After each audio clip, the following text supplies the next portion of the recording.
Bom dia, pessoal. Vamos dar início à nossa aula, tá? Eu fiz um resumo, né, dos sinais da função quadrática. Esse assunto está na página 57 e 58, né?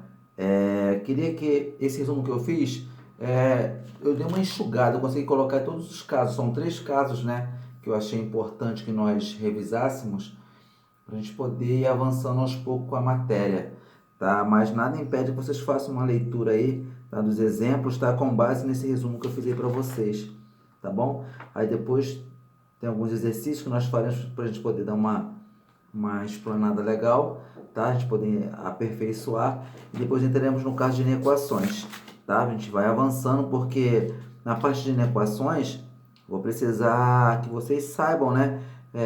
Representar graficamente os zeros da função, né? E atinge diretamente o estudo dos sinais, tá bom, pessoal? Mas não é nada de muito difícil, não. É uma coisa bem tranquila, tá? Dá pra gente poder resolver tranquilo, sem problema algum, tá? Vamos lá. Estudo dos sinais, estudo do sinal da função quadrática, tá? É o título, tá? Estudar o sinal de uma função é determinar para quais valores de x a sua função será positiva, negativa ou igual a zero, tá? Positiva, negativa igual a zero. Positiva, negativa igual a zero, tá? O que acontece, gente? O estudo é baseado por meio da análise do gráfico da função, tá? O que acontece? Toda parte, assim, toda explicação, né, dos sinais é a parte do gráfico, tá? O que acontece? Tem que ter em mente o eixo do x. Por exemplo, o eixo do x está aqui, ó. Esse aqui é o eixo do x, né? Então, o estudo dos sinais é baseado no eixo do x. Quando você tem uma função que faz isso aqui, ó, a linha interceptora tem duas raízes, ó. Uma raiz aqui e outra aqui. No caso é o x' e x duas linhas, certo? O que acontece? Essa parte aqui, ela é o quê? Ela vai ser positiva, porque ela está acima do eixo x. E essa parte aqui vai ser negativa, porque ela está abaixo do eixo x. E essa parte aqui vai ser o quê? Positiva. Então, você vai perceber que esse meiozinho aqui, ó, olha esse meiozinho aqui, tá? Ele vai ser negativo. Enquanto essa outra parte aqui, ó, tá? Essa outra parte aqui, tá? E essa aqui, elas serão positivas, tá bom, gente? Aí, neste caso, o que acontece? Se vocês observarem, quando o A for maior que zero, tá ok, gente? E a concavidade da parábola seja voltada para cima, tá? Mas isso aí eu vou explicando, eu só quis explicar mais ou menos que nós temos que tomar como base a referência o eixo X, sempre o eixo X, tá bom, pessoal? Vamos lá. Aí toda a parte do gráfico. Se tiver acima do eixo X, a função o quê? É positiva, né? Aqui está o meu eixo X, ó, certo? Então, se eu tiver aqui acima do eixo X, é o quê? Vai ser o quê? Ó, toda a parte do eixo ser o quê? Positiva aqui, certo? Se tiver abaixo do eixo X, a função é negativa, né? Se eu tiver aqui, ó, certo? Aqui, ó. Vou mostrar para vocês. Eita, apagou aqui em cima. A função vai ser negativa. Aqui embaixo tem a explicaçãozinha do gráfico. Você não vai acabar embolando, tá? E eu apagando as coisas que eu já escrevi. Tá? Eu vou passo a passo aqui embaixo também, tá? Vamos lá. É a parte do gráfico que cruza o eixo X, naquele ponto a função o quê? É zero, tá bom, gente? A função é zero. Aqui, olha só. Existem 3 casos, tá? Primeiro caso, quando o delta é maior que zero, ela vai ter duas raízes diferentes, tá? Que é o x' e x duas linhas, tá? Aí tem aqui, ó. Você observar, tem aqui tá o eixo x, tá, gente? Ó, o eixo x. A parábola com concavidade para cima, quer dizer que aqui meu ar é positivo, meu ar é maior que zero, tá? Aqui tem a primeira raiz, x' e x duas linhas. Aqui o eixo x é o que vai me dizer a referência. Lembra? O que está acima do eixo x, o que estiver acima do eixo x é positivo. O que estiver abaixo do eixo x é o quê? É negativo. Então você vai observar o seguinte, ó. Essa parte que não está abaixo do eixo x, onde está a pontinha com o aqui, essa parte aqui vai ser o quê? Vai ser negativa, tá? Porque está abaixo do eixo x. E essa outra parte não está acima do eixo x, então ela vai ser o quê? Positiva, tá? Vai ser positiva. Essa parte aqui, gente, ó. Ó. Essa aqui e essa aqui, elas serão o quê? Positiva, tá? Aí o que acontece? Na resposta formal, que você fala da resposta formal, é a resposta que é apresentada na resolução, que é y é maior que zero, para x que seja menor que a primeira raiz, ou x maior que a segunda raiz. Tá bom, gente? Y será igual a zero para x igual a x da primeira raiz ou x da segunda raiz. Y é menor que zero para x que seja menor que x e menor que x da segunda raiz. Neste caso aqui, tá? Mas o mais interessante que eu quero que vocês aprenda, não decore, aprenda a interpretar o gráfico no momento quando ela vai ser positiva, quando ela vai ser negativa. E isso vai ser adotado como base quem? O eixo X, o eixo das abscissas, tá bom, pessoal? O eixo X é o das abscissas, o eixo Y é o eixo das ordenadas. Vocês se recordam disso, ó? Eixo X e o eixo Y, né? Então esse aqui, ó, da caneta vermelha é o eixo X, é o que? Das abscissas. O eixo Y é o que? Das ordenadas, que é o da caneta azul, tá? Vamos lá, continuando. Aí, aqui no segundo caso, quando o meu A for menor do que zero, o que aconteceu? O meu A sendo menor que zero, a concavidade da minha parábola é para baixo. Porque quando eu falo concavidade, é essa parte aqui, essa parte mais as pontinhas assim. É concavidade. Aqui está o meu vértice. Então, o que acontece? Neste caso, o que eu tenho que observar? Observar o meu eixo X. Opa, vou ver o meu X. Opa, meu X está aqui, ó. Tá vendo? Aqui está meu eixo X. Beleza. Então, meu eixo X, onde estão as minhas raízes? Estão aqui, ó. X', X duas linhas. Então, lembrando do primeiro caso, quando o delta for maior que zero, eu vou ter duas raízes diferentes. Certo? Duas raízes diferentes, que é o que? O X', X duas linhas. X', X duas linhas. Beleza? O que acontece? Como eu sei que meu eixo X ele é parâmetro para todo mundo, quem estiver acima dele é quem? É positivo, né? Então, neste caso aqui, esse pedacinho aqui, gente, tudo que estiver aqui dentro vai ser o quê? Vai ser positivo, certo? E nessa parte que está para baixo, né? Tudo que está aqui embaixo vai ser o quê? Negativo. Tá bom, gente? É assim que a gente interpreta o gráfico da função. Tá, gente? Beleza? Aí no segundo caso eu tenho o quê? Eu tenho o meu delta igual a zero. Opa, delta igual a zero. Quando eu tenho o meu delta igual a zero, o que acontece, gente, quando eu tenho delta igual a zero?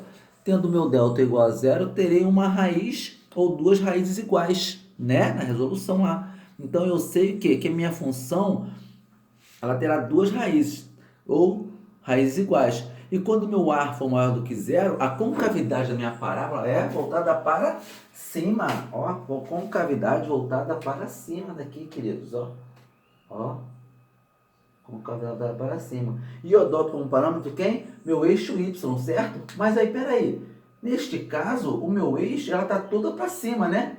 Toda para cima. Ela não passa aqui do meu eixo X, no caso. Desculpa, vou ter como parâmetro meu eixo X, né?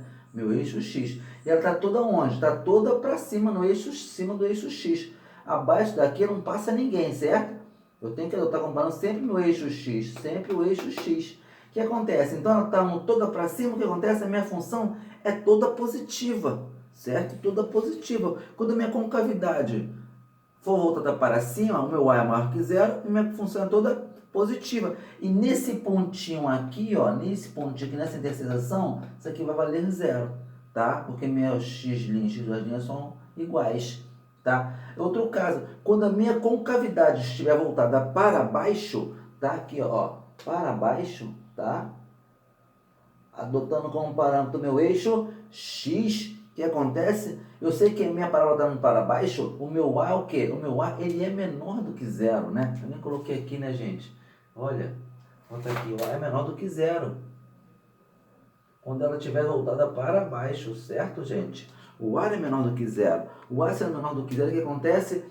A minha parada toda na parte negativa, ela não passa nada para a parte positiva, tá tudo voltado na parte negativa. E esse pontinho aqui de interseção, esse pontinho aqui, ó, esse pontinho de interseção vai ser o que? Vai valer zero, tá? Eu coloquei aqui, ó, a função é toda negativa, na interseção valerá zero, tá bom, gente? Esse é um caso. No terceiro caso, o que eu tenho no terceiro caso? O terceiro caso está aqui, gente, ó. Terceiro caso, meu delta, ele é menor do que zero. Certo? Meu delta é menor do que zero, né? Mas eu tenho o quê? Quando meu A for maior do que zero, certo? A minha parábola, certo? Ela não toca o eixo do X. Não haverá interceptação no eixo do x. Eu botei aqui, ó. Não haverá interceptação no eixo x. Ela é totalmente o quê? Positiva. Não vai ter nem o zerinho aqui interceptando aqui. Igual aqui, ó. Aqui, ó, no segundo caso, o delta é igual a zero. Então, o zero toca aqui, ó, o eixo x. Mas neste caso, ela não toca nada, tá vendo? Ele está suspensa, toda positiva. O ar é positivo, então a concavidade para cima, certo? E o delta, lembra do delta, gente? O delta, lembra daquela fórmula do delta, que é o delta? O delta é quem? O delta, gente, é o quê? É o b ao quadrado menos 4ac. Quando me refiro ao delta, é sobre esse valor que eu acho aqui dentro, tá, gente? Quando eu falo delta, aqui, ó, delta é igual a zero. Esse valor aqui vai dar zero. Delta maior do que zero. Não vai ter um valor maior do que zero aqui dentro. Delta maior do que zero. O valor que está aqui dentro pode ser o quê? Pode ser até negativo. Pode ser até negativo. É menor do que zero. Certo, gente? Então é isso. Quando eu falo delta, é isso aqui, ó. B ao quadrado menos 4ac. Tá? Aí acontece, neste caso ela está suspensa, ela está toda voltada para a parte de cima. Por isso que ela é toda positiva, tá? Ela não é totalmente positiva. Quando o meu delta, e no caso o delta menor do que zero, o que vai acontecer? Tem um detalhezinho, lembra o detalhezinho? O delta menor do que zero, o que acontece, gente? Não tem raízes, não haverá raízes. Aqui eu tenho duas raízes diferentes, delta maior do que zero, delta igual a zero, duas raízes iguais, e delta menor do que zero, eu não tenho raízes, tá? Aí no outro caso aqui, ó, quando a minha parábola estiver totalmente embaixo, que meu A for menor do que zero, tá? O meu A for menor do que zero, entendeu? O que acontece? Ela está totalmente na parte negativa. Totalmente na parte negativa. Não haverá zero. Por que não haverá zero, gente? Porque ela não intercepta aqui, ó. Aqui, ó. Se ela interceptasse aqui, o eixo X haveria zero. Tá vendo? Igual aqui, ó. Interceptou o eixo X, tem zero. Interceptou o eixo X, tem zero. Mas aqui ela não intercepta nada, está totalmente negativa. Então o que acontece? Não tem zero, certo? Então, no caso, não tenho raízes, tá, gente? Isso que é importante que vocês relembrem isso aí e assimilem, tá? Porque esse é um resumão que eu fiz, né, da aula. Na aula passada eu fiz um exercício com vocês do sinal da função quadrática. Foi até o exemplo da página 57, aquele que fala de temperatura, tudo. E agora eu fiz um resumão para a gente poder avançar. Porque quando a gente entrar em equação, eu vou trabalhar muito com isso aí com vocês, tá bom? Aí eu vou fazer um exemplo agora para a gente poder massificar legal e vamos avançando com a nossa matéria, tá, pessoal? Tá? Só ter atenção aos casos. Primeiro caso, segundo caso e terceiro caso. E esse delta, quando eu falo delta, é o quê? É o b ao quadrado menos 4ac.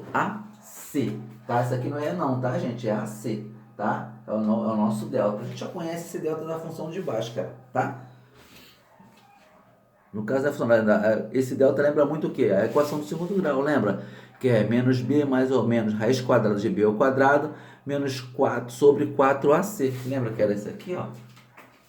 Ó, menos b mais ou menos raiz quadrada de quem? De b ao quadrado menos 4ac sobre 2a. Essa é a função de Bhaskara, certo? E esse b ao quadrado menos 4ac, quem? É o meu delta. Tá ok, gente? É isso, tá?